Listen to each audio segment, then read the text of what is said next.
ज़कात का मतलब है पाकीज़गी और बरकत। जब हम अपने माल का 2.5% हिस्सा अल्लाह की राह में देते हैं तो हमारा माल पाक होता है और उसमें इजाफा होता है। कुरान शरीफ में अल्लाह फरमाता है, अक़ीमुस्सलाह व आतुज ज़कात, नमाज कायम करो और ज़कात अदा करो। सूरह अल-बकरा 2:110। तो आइए जानते हैं कि ज़कात किन चीज़ों पर फ़र्ज है।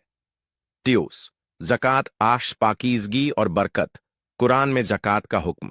ज़कात हर उस चीज़ पर फ़र्ज होती है जो 1 साल तक आपके पास रहे और निसाब की हद तक पहुंच जाए।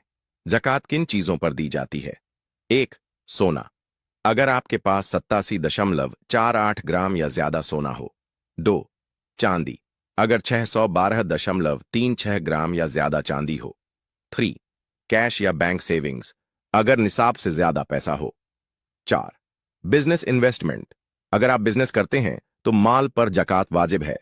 5. खेती की फसल। कुछ फसलों पर ज़कात दी जाती है। ज़कात किन चीजों पर वाजिब है? सोना 87.48 ग्राम प्लस। चांदी 612.36 gram plus. Cash bank savings. Business investment. खेती की फसल। ज़कात कितनी देनी चाहिए? ज़कात का हिसाब 2.5% यानी हर 100 रुपये पर 2 रुपये 50 पैसे होता है। उदाहरण, अगर आपके पास 1 लाख रुपये हैं तो ज़कात अखस 1 लाख रुपये के 2.5% 2,500 रुपये। अगर 10 तोला सोना 116.64 ग्राम है तो बाजार भाव के हिसाब से उसका 2.5% देना होगा।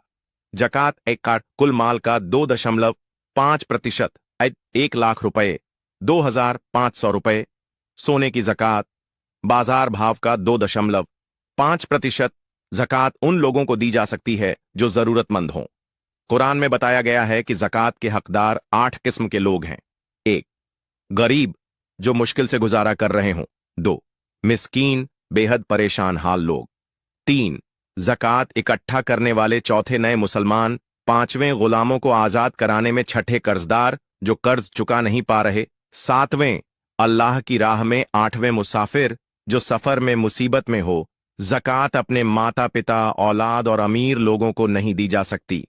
ज़कात सिर्फ पैसे देने का नाम नहीं बल्कि अल्लाह की राह में अपनी दौलत का शुक्र अदा करने का जरिया है। ये गरीबों की मदद करता है और हमारे माल में बरकत लाता है। रमजान में ज़कात देना सबसे बेहतर है क्योंकि इस महीने में हर नेकी का सवाब 70 गुना बढ़ जाता है। अल्लाह ताला हमें ज़कात अदा करने की तौफीक दे और हमारी जिंदगी में बरकत दे। आमीन। अल्लाह हम सबकी नेकी